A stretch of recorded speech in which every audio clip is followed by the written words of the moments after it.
দুনিয়ায় চারজন মহিলাকে আল্লাহ সব চাইতে সুন্দরী করে বানিয়েছেন। তার ভেতরে হাওয়া এক নাম্বার, 2 নম্বরে হযরতে ইব্রাহিম নবীর প্রথম স্ত্রী বিবি সারা, 3 নম্বরে বিলকিস, 4 নম্বরে হযরতে ইউসুফ আলাইহিস সালামের স্ত্রী জুলাইখা। এত সুন্দর করে তাদেরকে বানিয়েছেন, কিয়ামতের আগে এত সুন্দরী মানুষকে আল্লাহর বানাবেন না। মহিলাদের ভেতরে, পুরুষদের ভেতরে 2 জনের নাম পেয়েছি। 1 নম্বরে আমাদের নবী মুহাম্মদুর রাসূলুল্লাহ, 2 নম্বরে হযরতে ইউসুফ আলাইহিস সালাম। এত সুন্দর চেহারা তাদেরকে আল্লাহ দিয়েছিলেন, তাদের চেহারা দেখে মানুষ ফল কাটতে যে আঙ্গুল কেটে ফেলতো। তাহলে নারীদের ভেতরে যে 4 জনের নাম বললাম, প্রথম নাম্বারে হযরতে হাওয়া। আমার মনে হয় পরিমণি যদি উল্টা পাল্টা পোশাক পরে এখন এই রাস্তা দিয়ে যায়, কারণ জেলখানায় তো দেখেছি ওরা যদিও এক জায়গায় আমার রাখে না, অনেকে মনে করছে এক জায়গায় রেখেছে, এক জায়গায় না, মানে ওদের 3 নম্বরে, আমার 4 নম্বরে। এই যে কোর্টে যাওয়ার সময় এই দেখা হইতো মাঝে মাঝে, ওই স্টাইল এখনো কমে, ওইভাবে চলাফেরা করে। তো যদি পোশাক আশাক উলট পালট পরে আমার মনে হয় এই মাহফিলের সামনে দিয়ে এখন যাই, আর আমি যদি পর্দার ওয়াজ করি, অনেকে বলবো হুজুর পরে তওবা করে নেব, আগে কাজ করি। এ আর কি, এর চাইতে কোটি গুণে সুন্দর ছিল হযরতে হাওয়া। আদম আলাইহিস সালাম দেখার পরে তিনি ধরতে গিয়েছেন, আল্লাহ পাক বলেন ধরাও যাবে না, তাকানো যাবে না। হযরতে আদম ওই সময় জিজ্ঞাসা করেছেন, আল্লাহ ধরা যাবে, তাকানো যাবে, কি করলে আপনি সেই বুদ্ধি দেন? ঠিক আছে, বুদ্ধি একটা আছে, বিয়ে করা লাগবে। আমি রাজি। রাজি হলে হবে না, বিয়ে করতে হলে মোহর দেওয়া লাগে। কোথায় পাবো? আমার আখেরি নবী মুহাম্মদুর রাসূলুল্লাহর নামে 10 বার দরুদ শরীফ পড়ো, এইটাই দেন মোহর হিসাবে আমি ধরে নিলাম। তারপরও দেন মোহর দেওয়া লেগেছে। আর এখন অনেকে মাফ চেয়ে নেয়। এখানে অনেক আল্লাহর ওলি বসে আছে, আজ পর্যন্ত দেন মোহর দেয়নি, এমনকি বাসর রাতে বলছে মাফ করে দাও। না, মাফ চাইলেও হবে না, আপনাকে দেওয়া লাগবে।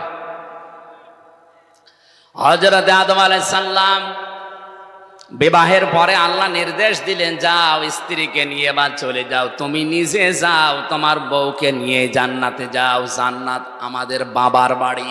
কার বাড়ি? এখান থেকে মাসলা বের হয়, বিয়ে করার পরে বউ নিয়ে যাওয়া লাগবে নিজের বাবার বাড়ি। অনেকে বউ নিয়ে ঘর জমায়, ঠিক আছে? এখানে ঘর জমায় আছে? এই যে হাত তোলেন তো দেখি, ঘর জমায় আছে কিনা। আপনার বিয়ে করাচ্ছে একজন, এবারে ঘর জমায় রাখেন কোন কারণ? আপনি বিয়ে করে বউ বাড়ি নিয়ে যাওয়া লাগবে, আল্লাহর নির্দেশ। আপনি রাখেন তো, মুফাসসির যারা আছে, এই দেখেন, আংতা অজাউজুকাল জান্নাতা, তুমি যাও বউকে নিয়ে, তোমার বউকে নিয়ে জান্নাত, তোমার বাড়ি যেটা ওখানে যাও। বউ নিয়ে বাপের বাড়ি যাওয়া লাগবে, আর ও নিজে সহ থেকে যাচ্ছে। এখানে যে শব্দটা ব্যাখ্যা করার জন্য আয়াতটা পড়লাম, তাকান, দ্বিতীয় শব্দ হচ্ছে ওয়াকুলা। জান্নাতে যাবার পরে, বাবার বাড়িতে যাবার পরে কি করবা? ওয়াকুলা মিনহা, সেখান থেকে তোমরা 2 জনেই খাবে। এই যে নারী অধিকারের নাম নিয়ে আজ 13টা সংগঠন বাংলাদেশে কাজ করছে। নারী স্বাধীনতা আন্দোলন, নারী পরিষদ, বিপ্লব পরিষদ, নারী মুক্তি পরিষদ, কত নাম দিয়ে ওরা নারীর অধিকার চায়। 1500 বছর আগে কোরআনে কারিমে আল্লাহ নারীদের অধিকার সমান সমান করে দিয়েছেন। হ্যাঁ, এখানে আলেম নেই? ওই আলেম কোনটা? ভালো করে দেখেন তো, ওয়াকুলা দিয়ে বচন দিয়েছেন, তাও একবারে দিলেন ওয়াকুলা। তুমি নিজে যা খাবে, এরপরে স্ত্রীকে খাওয়াবে তা না। তুমি যেই পরিমাণে, যেই মানের যখন খাবে, স্ত্রীকে ওই মানের, ওই পরিমাণে খাবার খাওয়াবে। আল্লাহ আগে পরে তৈরি করে দেননি, একবারে ওয়াকুলা দিয়েছেন। আংতা ওয়াকুলা দিতে পারতেন, তুমি মন মতো খাও, এরপরে যতটুকু আছে বউকে খাওয়াও না, একবারে দিয়েছে। নারীরা যদি তাদের অধিকারের কথা কোরআন থেকে ভাবে বুঝতো, আমার মনে হয় ওদের অধিকার পাওয়ার জন্য ওরা নিজেরাই আন্দোলন করত। ওদেরকে উল্টা পাল্টা বুঝিয়ে নবীর বিরুদ্ধে, ইসলামের বিরুদ্ধে রাম আর বামরা ফলিয়ে ফাঁপিয়ে তুলে বেপরদা করে রাস্তায় ফেলে দিয়ে নিজেরা এখন ভোগ করছে। যশোরে এক মাহফিলে, ওই যে পালবাড়ি মোড়ে, তখন 13 সাল 14 সালের দিকে বিশ্ববিদ্যালয়ে তখন আমি 3rd ইয়ারে পড়ি। মাহফিল করার জন্য তখন বেশিরভাগ বাসে যেতাম, মোটর সাইকেলে। বাসে যেয়ে নামলাম, দেখে একটা মিছিল আসতেছে ইফটিজিং এর বিরুদ্ধে, ডাইরেক্ট অ্যাকশন। চিন্তা করলাম পুলিশ তো অবশ্যই আছে আশপাশে, এ মিছিল থেকে যদি আলটাপাল্টা ধরে, আমার যে পোশাক আবার না জানি কোন সালের অপরাধী বলে চালিয়ে দেয়। পাশে ঢুকলাম এক চার দোকানে, দেখি 2 জন পুলিশ চা খাচ্ছে। আরে ভাই, আপনার ভয় আসলাম আর আপনি আমার সামনে। হুজুর আপনার একটা কথা বলি। বলেন। এই যে মিছিল আসছে যশোর MM কলেজের মেয়েরা, অনার্স মাস্টার্সে পড়ে, সামনের ব্যানার ধরে আছে যে কয়েকজন মেয়ে, অধিকাংশগুলো 22 বছর 23 বছর বয়স, বুকে কোনো ওড়না নেই, স্কিন টাইট প্যান্ট পরা, গেঞ্জি পরা, এক হাত দিয়ে ব্যানার ধরেছে আর এক হাত দিয়ে বলছে ইফটিজিং এর বিরুদ্ধে ডাইরেক্ট অ্যাকশন। বলেন 22-25 বছরের যুবতী মেয়ে শুধু গেঞ্জি যদি গায়ে দিয়ে ইফটিজিং এর বিরুদ্ধে ডাইরেক্ট অ্যাকশন বলে, অবশ্যই পুলিশের নজর ওদিকে যাবে না। পুলিশ তো এই দৃশ্য দেখে আমারে বলছে, হুজুর আমারে পাহারা দেওয়ার জন্য সরকার দায়িত্ব দিয়েছে, যেন এখানে কোনো ঝামেলা না হয়। অথচ যে জিনিস আমি দেখছি মনে হচ্ছে ইফটিজিং আমি আগে করি। আল্লাহ তাআলা বলেন, আমি আল্লাহর বহু নাম আছে, সুন্দর সুন্দর অনেক নাম আমি আল্লাহর আছে, যে নামে পারো ডাকো। কিন্তু সাবধান, যারা এলহাদ করে, যারা আরবি গ্রামার বোঝে, আরবি শব্দের অর্থ বোঝে, বলেন এলহাদ শব্দের শাব্দিক অর্থ হচ্ছে উলট পালট করা। এলহাদ মানে আল্লাহর নামকে পাল্টিয়ে ওই জায়গায় অন্য কিছু দিয়ে ডাকা, পরিবর্ধন করে ফেলা। যারা এভাবে ডাকে তাদের সাথে তোমরা আমি আল্লাহকে ডাকবা না, এ নির্দেশ কার? এমনকি কেউ যদি আল্লাহর সাথে, কথা খেয়াল করেছেন, সূরা ফুরকান 19 নম্বর পারার 4 নম্বর পৃষ্ঠার 14 নম্বর লাইনের প্রথম দিকে আছে মাআল্লাহি ইলাহান আখার। এই যে মা, আল্লাহকে ডাকে না তা না, আল্লাহর জিকির করে, তার সঙ্গে সঙ্গে অন্য কাউকে জুড়ে দেয়। এরকম নিয়ম নীতি মেনে যদি কেউ জিকির করে, তার সাথে তোমরা আল্লাহকে ডাকবে না। এরকম গোনা যদি কেউ করে যে আল্লাহ কেউ ডাকে পাশাপাশি অন্য কাউকে জুড়ে দেয়, তাদের শাস্তি হবে ডবল। ওরা কোরআনে 3টা শাস্তির কথা আছে, এক একটা শাস্তি ঠিক, কিন্তু শাস্তি ডবল। পাপ কয়টা? আরো জোরে বলো, শাস্তি কয়টা? তার ভেতরে এটা একটা।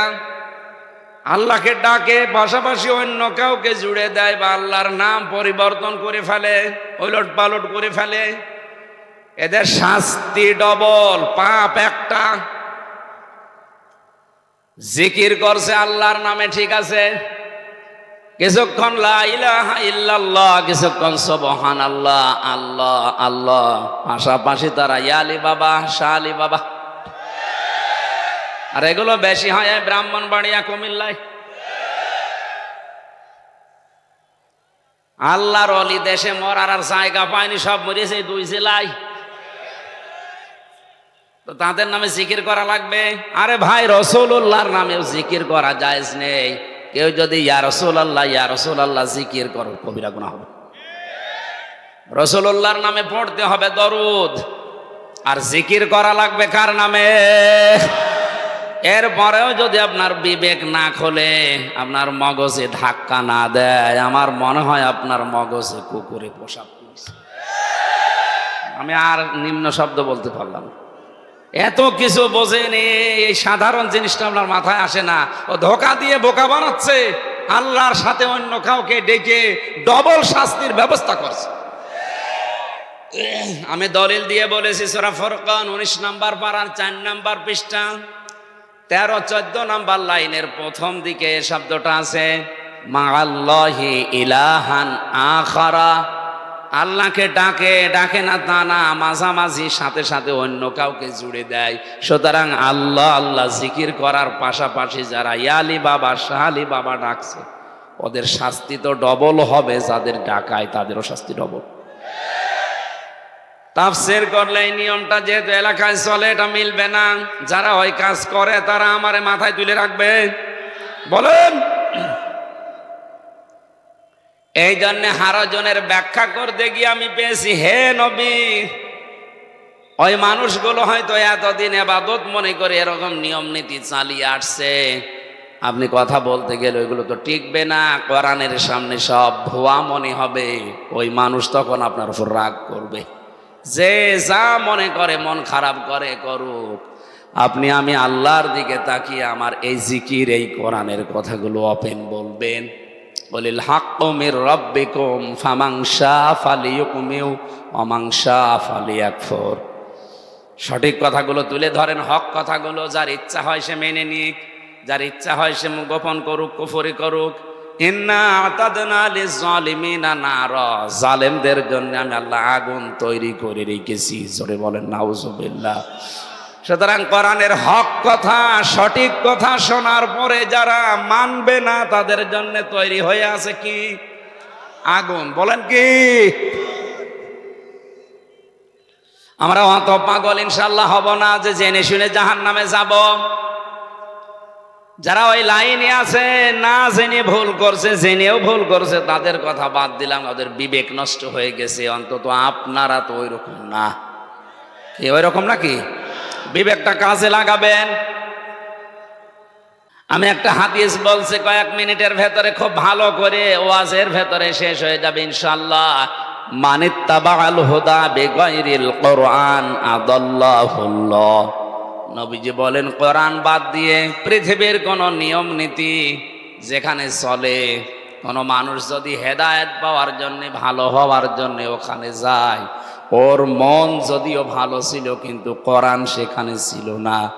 আদাল্লা ইউদিল্লু বাবে ইফআল থেকে এসেছে, বাংলা অর্থ দাঁড়াবে আপনি হয়তো ভালো হওয়ার নিয়তে গিয়েছিলেন কিন্তু কোরআনে কারিম সেখানে ছিল না, এজন্য আল্লাহ নিজে দায়িত্ব নিয়ে আপনাকে গোমরা বানিয়ে দেবে। কুমিল্লাবাসী, এ কথার ওজন কত আপনি টের পাচ্ছেন? এ কথার লোড কত? দল্লা ইয়াদিল্লু দিলেও তো অর্থ হয়ে যেত, কিন্তু বাংলা অর্থ হয়তো আপনি নিজেই নিজেকে গোমরা করে ফেলেছেন। আদাল্লা শব্দ দেওয়ার কারণে বাংলা অর্থ দাঁড়িয়েছে, আপনার হয়তো মন ভালো ছিল, আপনি ভালো হওয়ার নিয়তে গিয়েছিলেন, কিন্তু কোরআনে কারিম সেখানে ছিল না, এই জন্য আল্লাহ নিজে দায়িত্ব নিয়ে আপনাকে খারাপ বানিয়ে দেবে। সুতরাং আজকের এই ময়দান থেকে সিদ্ধান্ত নিয়ে বাড়ি যাওয়া লাগবে যে এই দরবারে কোরআন নেই, কোরআনের কর্মসূচি নেই। সুতরাং যেখানে আল্লাহর পাশাপাশি ইয়ালি বাবা শালি বাবা ডাক দেওয়া হয়, এটা কোরআনের বাইরে। আরো জোরে বলেন। এরকম শিরিক বেদাত কুফরি যেখানে তৈরি হচ্ছে, ওখানে যদি কেউ ভালো হওয়ার নিয়তেও যায়, ওকে গোমরা বানাবে কে? যাবেন আপনি? হ্যাঁ যাবেন। আমার মনে হয় এটা কালকে ভিডিও যদি ওদের কাছে পৌঁছায়, ওরাও নতুন আর একটা ভিডিও বানাবে যে আমির হামজা গোমরা হয়ে গেছে। আমি তো হাদিসের বাংলা ব্যাখ্যা করলাম, যারা আছে আলেম এখানে বসে জিজ্ঞাসা করেন তো বাবে ইফআল থেকে আসলে অর্থ কি দাঁড়ায়।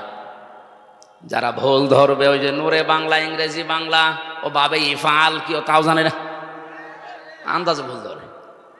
আমি চট্টগ্রামে এক জায়গায় মুফতি হারুন ইজহার এবং মুফতি ইজহারুল ইসলাম চৌধুরী ওনারা বসা ছিল, আমি ব্যাখ্যায় বলেছিলাম একটা হাদিস, ওরা উল্টিয়া আগে পরে কেটিয়া আমারে বিয়াদব বানিয়েছিল।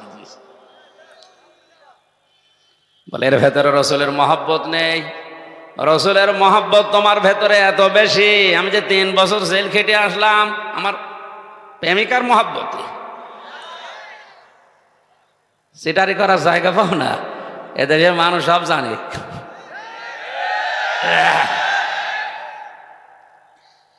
সিদ্ধান্ত যারা এই ময়দানে নিয়েই ফেলেছেন, কোরআন যেখানে নেই ওখানে আমি আর যাব না, গেলে আমাকে খারাপ বানাবে কে? এই মাহফিল তো হয়ে গেছে, তাহলে মোনাজাত করে দি না, মানে কোরআন নেই ওই রকম দলে আমি যাব না। ওই দল করলে আমাকে গোমরা বানাবে কে?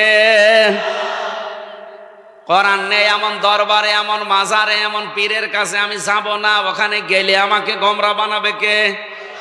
এরকম সহজ ভাষায় বলার পরও ওর মাথায় ঢোকে না। এত কঠিন কঠিন জিনিস বোঝেন আর এটা বোঝেন না। আপনি জাতে মাতাল, তালে ঠিক হয়ে বসে আছে। জিএমটিটির সদস্য এই লোকটা।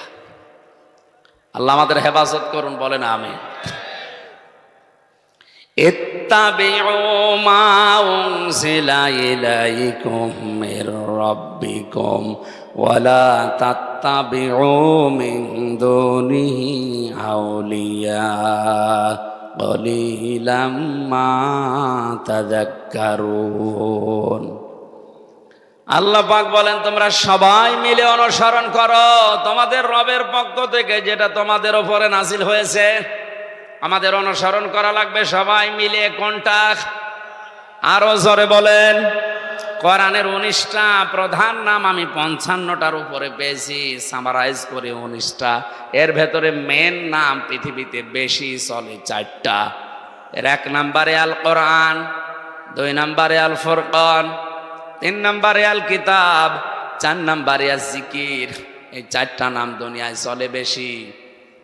দ্বিতীয় নাম্বার নাম যেটা আল ফুরকান, এটা যে কত কঠিন শব্দ। কোরআনে কারিমের নামটা আল্লাহ এমনিতে দেয়নি। এই ভালো করে শুনবেন। শাহরু রমাদান আল্লাযী উনজিলা ফীহিল কুরআন হুদাল লিন্নাসি ওয়া বায়্যিনাতিম মিনাল হুদা ওয়াল ফুরকান। এই যে সামনে যে মাস আসছে রমজান মাস, এই মাসে আমি কোরআনে কারিম নাজিল করেছি। হেদায়েতের পথ নির্দেশিকা দিয়ে দিক নির্দেশনা সব এর ভেতরে দেওয়া আছে।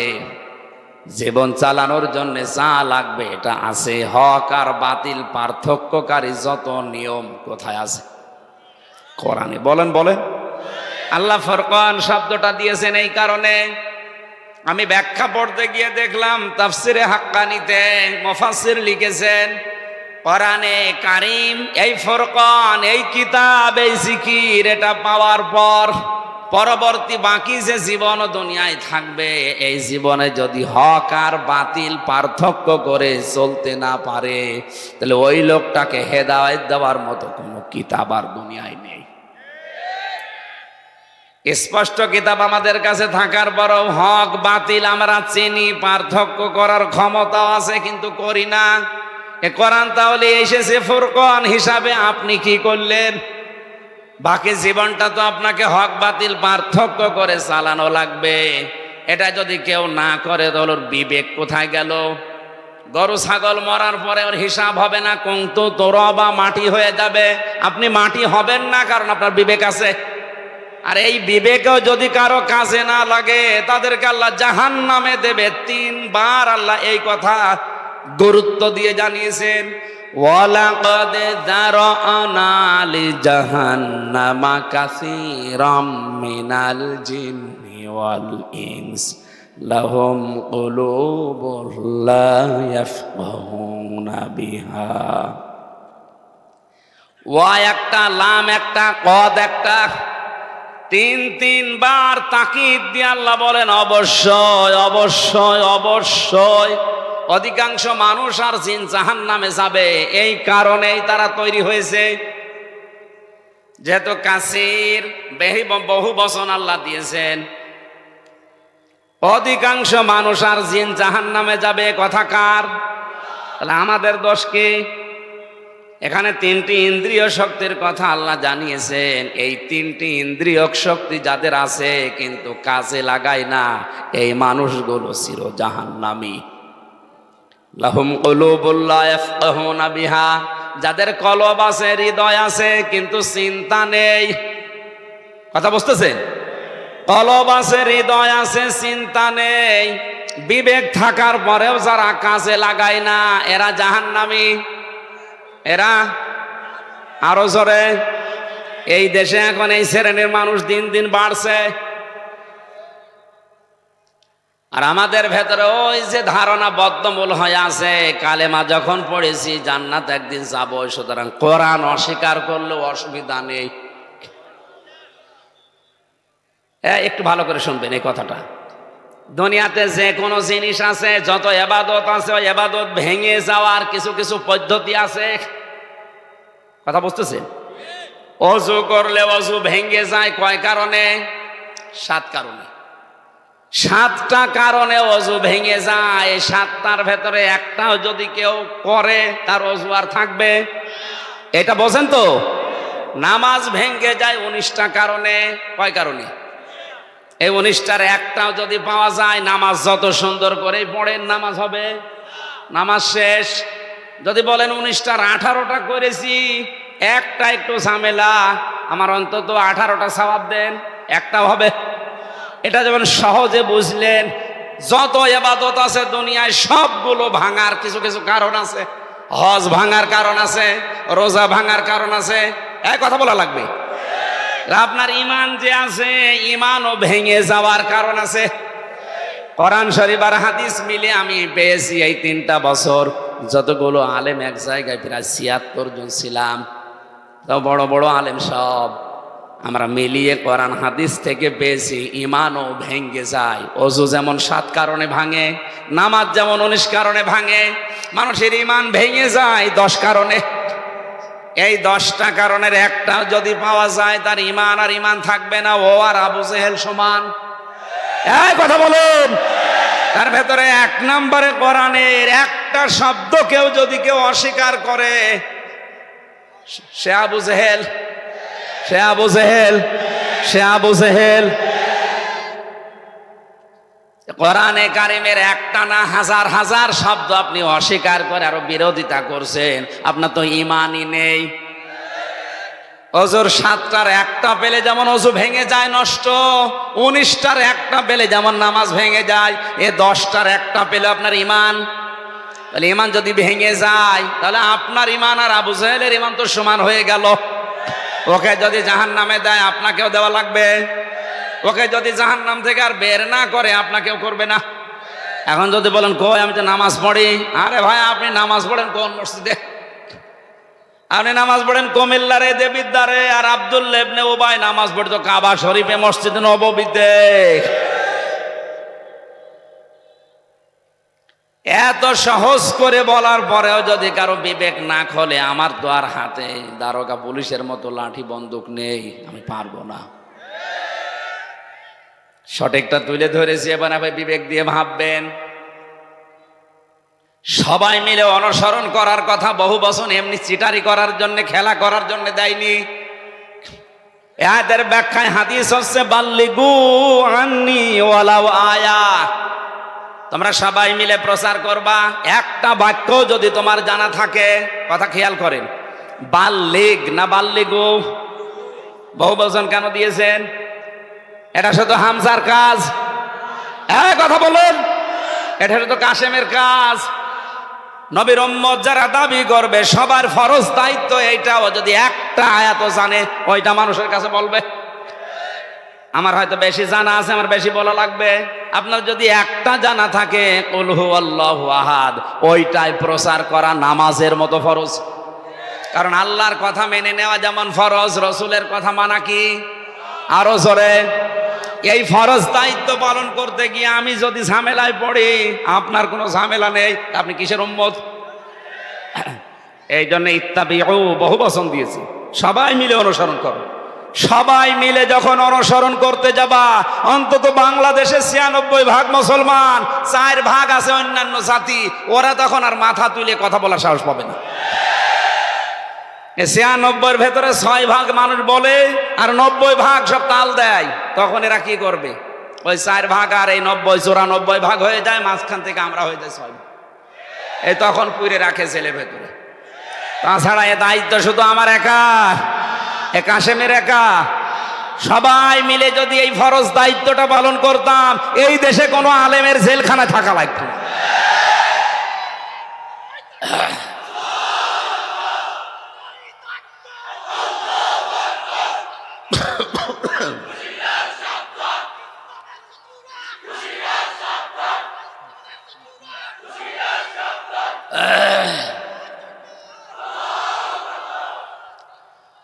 আমাদের রবের পক্ষ থেকে যেটা নাজিল হয়েছে তার নাম যেহেতু ফুরকান, কোরআন, সবাই মিলে অনুসরণ করার হুকুম দিয়েছেন ওই আল্লাহ। ওয়ালা তাত্তাবিউ, সাবধান, অনুসরণ করবা না, দেখে চলবা না, মিন দুনিহি আউলিয়া, দুনিয়ায় কোনো অলির বহু বচন আউলিয়া, কোনো অলির অনুসরণ দরকার নেই। এ কথা আল্লাহর না আমি বানালাম? শাব্দিক অর্থ শুনে মনে হচ্ছে আল্লাহ মনে হয় অলিদের বিরুদ্ধে। সূরা ইউনূসের ৬২ নাম্বার আয়াতটা মনে হয় যে এই আয়াতের পুরা উল্টা। আলা ইন্না আউলিয়া আল্লাহি লা খাউফুন আলাইহিম ওয়ালা হুম ইয়াহজানুন। আল্লাহ পাক বলেন, ওই সাবধান, জেনে রাখো আমি আল্লাহর ওলি যারা তাদের কোনো ভয় নেই, চিন্তা নেই। অথচ এখানে বলছে কোনো ওলির অনুসরণের দরকার নেই। আল্লাহর মুখে দুই রকম কথা হয়ে গেল না? ব্যাখ্যা করতে গিয়ে বাস্তবে দেখেছি আল্লাহ ওলিদের বিরুদ্ধে বললেন এই কারণে আল্লাহ ভালো করে জানেন ১৫০০ বছর পরে বাংলাদেশ নামে একটা দেশে কুমিল্লা জেলা, ব্রাহ্মণবাড়িয়া জেলায় এমন এমন ভক্ত, এমন এমন উম্মত তৈরি হবে, ওই মানুষগুলোর কাছে আমি আল্লাহর চাইতে আব্বাই বড় মনে হবে। এখন চলছে না? আরে ভাই, এরপরও যদি আপনি না বোঝেন, আমি নাম ধরলে তো আরেক সমস্যা। এই না বোঝার ভান করে আছেন কারা, দেখি হাত তোলেন তো। ওয়াজ কাজে লাগছে, আলহামদুলিল্লাহ, এই মাহফিল সাকসেস হয়ে গেছে। তাহলে আল্লাহ ওলিদের বিরুদ্ধে না, কিন্তু আল্লাহ জানে যে এমন সময় আসবে ওরা আমি আল্লাহর উপরে আব্বাকে তুলে ফেলবে। আল্লাহর আলোচনা এত বেশি করে না, আব্বার আলোচনা যত বেশি করে। অলিলাম্মা তাযাক্কারুন, আফসোস কিছু মানুষ আমার এটা মানবে আর অধিকাংশ মানুষ মুখ ফিরিয়ে যাবে। আমরা কি ওই মুখ ফেরানোর দলে আছি? আমরা মেনে নেব একটা কাজে জান্নাতি। কয়টা? জবান খুলে কোরআনের সোনালী আয়াত পড়েন আর মনে মনে দোয়া করেন আল্লাহ যেন আমার কণ্ঠটা ছেড়ে দেন। আউযু বিল্লাহি মিনাশ শাইতানির রাজিম। যে কষ্ট হয় কথা বলতে, গলায় আটকে যায়। অনেক রাম আর বাম আর মাজার পন্থী এরা ভিডিও বানায় আমার নামে যে আল্লাহ বলে গজব দিয়েছে, নাই ও কথা বলতে পারে না কেন? আরে ভাই, এক একদিন ৩টা ৪টা করে করলে এটা কি মেশিন? টেকবে কতক্ষণ? অন্তত একদিন ২ দিন পরে পরে যদি একটা করা হইতো তাহলে এটা ঠিক থাকতো। ৩ বছর তো কোনো সমস্যা হয়নি, কারণ এই ৩ বছর কথাই বলিনি, ভালোই ছিল। এই বের হয়ে আপনারাও ছাড়েন না, আমিও পারি না, আমার গলাও পারে। বিসমিল্লাহির রহমানির রহিম।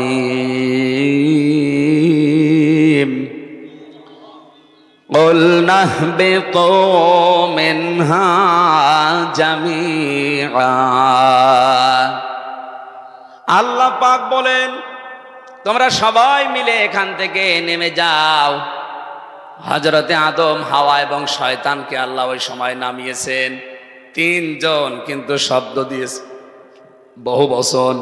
ইহবিতু জামিআ, সবাই মিলে নেমে যাও। তো সবাই কারা? মানুষ তো মাত্র 2 জন আর শয়তান মিলে 3 জন। তাফসিরে মারিফুল কোরআনে আল্লামা আশরাফি রহমাতুল্লাহ আলাইহি লিখেছেন, এই ইহবিতু বহু বচন, জামিআ ও বহু বচন এই কারণে যে সময় হযরতে হাওয়া এবং আদমকে আল্লাহ নামিয়ে দেন, তাদের পৃষ্ঠদেশে তাদের লক্ষ লক্ষ সন্তানকে আল্লাহ নামিয়েছেন। তার ভেতরে আমরাও আছি। কথা বুঝতেছেন? তাহলে জামিয়ার ভেতরে কারা আছে? আমরা। হযরতে আদম এবং হাওয়া দুনিয়ার 2 প্রান্তে পড়ার পরে আফসোস করছিলেন, আশঙ্কা করছিলেন, আল্লাহ আমি নেমে পড়লাম আমার স্ত্রী আর এক জায়গায়, কি হবে আমাদের? ফাইম্মা ইয়াতিয়ান্নাকুম মিন্নি হুদা। আল্লাহ পাক বলেন, দুঃখ আফসোস চিন্তা করা লাগবে না, যোগে যোগে আমি আল্লাহর পক্ষ থেকে পথ নির্দেশিকা তোমাদের কাছে যাবে। ফামান তাবিআ হুদায়া, আমার ওই পথ নির্দেশিকা যারা মেনে চলবে, ফালা খাউফুন আলাইহিম ওয়ালা হুম ইয়াহজানুন, তাদের কোনো ভয় নেই, চিন্তাও নেই, যেখান থেকে নামিয়ে দিলাম আবার এই বাড়িতে তোমাদের ফিরিয়ে দেব। তাহলে আমাদের যে জায়গা বাবার বাড়ি, আমাদের বাবার বাড়ি কোনটা? আরো জোরে। আমাদের ওই বাবার বাড়িতে ফিরে যাওয়া লাগবে। যাওয়ার জন্য একটা মাত্র কাজ দিয়েছেন আল্লাহ। ওই কাজটা যদি এই সামান্য 50-60-70 বছরে করতে পারি, যেখান থেকে এসেছি আল্লাহর বিধান, আল্লাহর ওয়াদা তিনি অবশ্যই পূরণ করবেন, ওখানে আবার ফেরত দিয়ে দেবেন। হযরত আদম আলাইহিস সালামকে জান্নাতের ভেতরে আল্লাহ নির্দেশ দিয়েছিলেন, কুলনা ইয়া আদম উসকুন আনতা ওয়া যাওজুকাল জান্নাতা ওয়া কুলা মিনহা রাগাদান হাইসু শি'তুমা ওয়া লা তাকরাবা হাযিহিশ শাজারাতা ফাতাকুনা মিনাজ জালিমিন। খুব ভালো করে খেয়াল করেন যারা বিবাহিত। আল্লাহ পাক বলেন অকুলনা, এবং আমরা বললাম, ইয়া আদম, হে আদম, উসকুন, বসবাস করো, আনতা, তুমি নিজে, ওয়া যাওজুকাল জান্নাতা, এবং তোমার স্ত্রী এই জান্নাতে।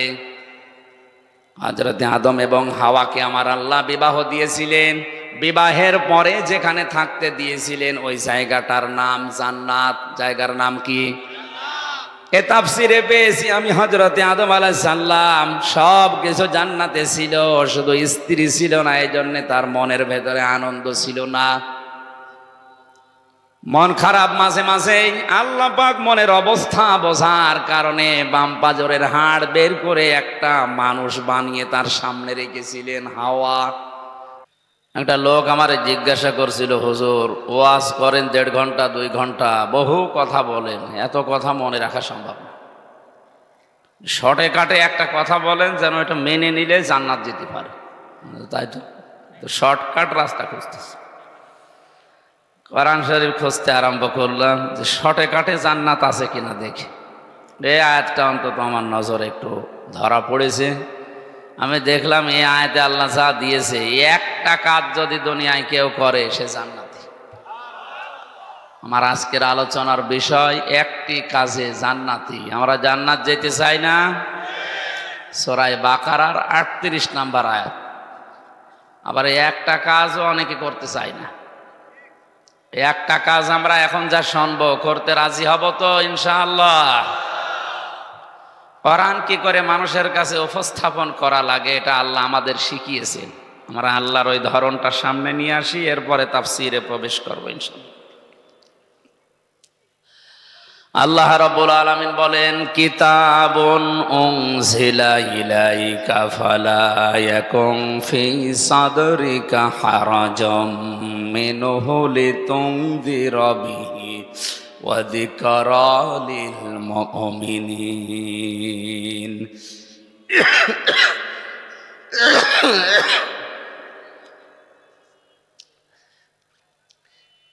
হে নবী, এই কিতাব আপনাকে আমি দিলাম, এটা দিয়ে মানুষদেরকে যখন সতর্ক করবেন, আপনার মনের ভেতরে যেন কোনো সংকীর্ণতা, সংশয়, সন্দেহ, ভয়, ভীতি এগুলো কাজ না করে। যিকরা লিল মুমিনিন, কারণ কোরআন মুমিনদের জন্য উপদেশ। আয়াতের মাঝে হারাজন শব্দটার ব্যাখ্যা পেয়েছে 2টা। 1 নম্বরে আল্লাহ পাক জানিয়েছেন, হে নবী, আপনি যখন কোরআন দিয়ে মানুষদেরকে সতর্ক করবেন, আপনার সামনে যারা বসা থাকবে হয়তো অনেকেই কোরআনের বক্তব্য না বোঝার কারণে রাজনীতি মনে করে মন খারাপ করতে পারে।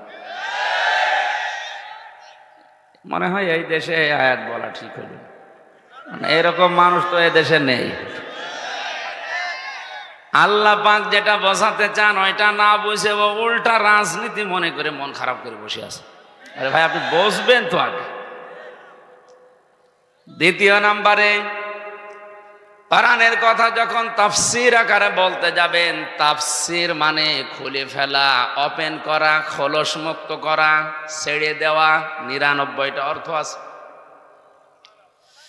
সমাজে, পরিবারে, রাষ্ট্রে এমন এমন খোলস দিয়ে ব্যক্তি, পরিবার, সমাজ, রাষ্ট্রকে ঢেকে রাখা হয়েছে।